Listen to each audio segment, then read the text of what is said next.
Hey, welcome back. If you want to be successful in the shooting sports, you need to figure out how to balance your rifle. Because balancing your rifle makes the rifle do much of the work for you so you don't have to do it from the butt end. I'm going to bring a rifle into the picture, but I can't show you this on YouTube. This is my 223 Remington trainer rifle. This is my PRS trainer. I use it to teach myself to shoot PRS better without wearing out my good barrel on my good rifle.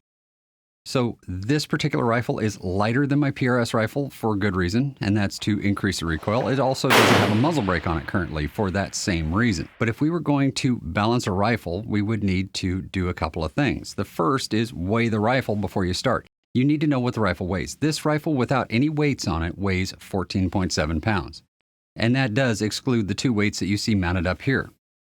They've been on there for a while, and we want to know what effect they have on the balance point of the rifle. So the next thing you need to know is where the rifle currently balances. This rifle balances about 3 inches in front of this blob at the front of the magazine well, and that is not too bad for a PRS rifle.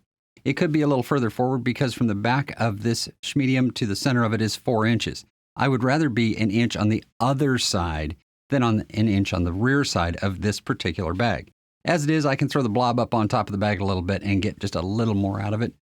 But ideally, I would have that balance point a little further forward. Now, adding weight here is an option. There's all of these M-LOK weights that you can put on these rifles. But what effect does it really have on your balance point? That's what we're going to talk about today. In order to know what effect it's going to have, we have to know how far those weights are from the balance point. From the current balance point, these two weights, the center of them sits about 7 inches in front.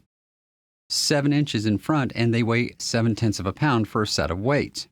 We multiply those two numbers together and get a force, a moment of 4.9 inch-pounds. Once we know what the force is, it is really easy to calculate the effect on the balance point.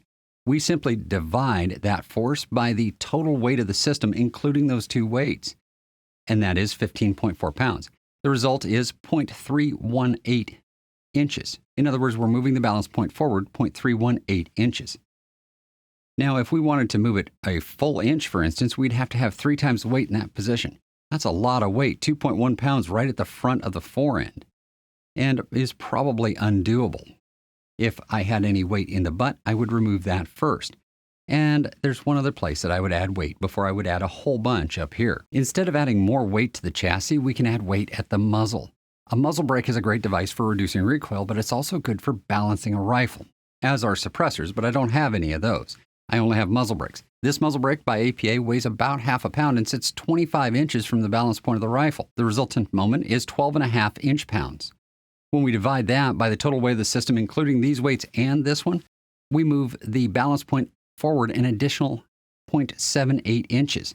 In other words, this is much more effective than these are for a lot less weight. So guys, when you're trying to balance a rifle, figure out how far you're going to put the weight from the balance point, and then figure out how much weight you need in order to achieve your goals.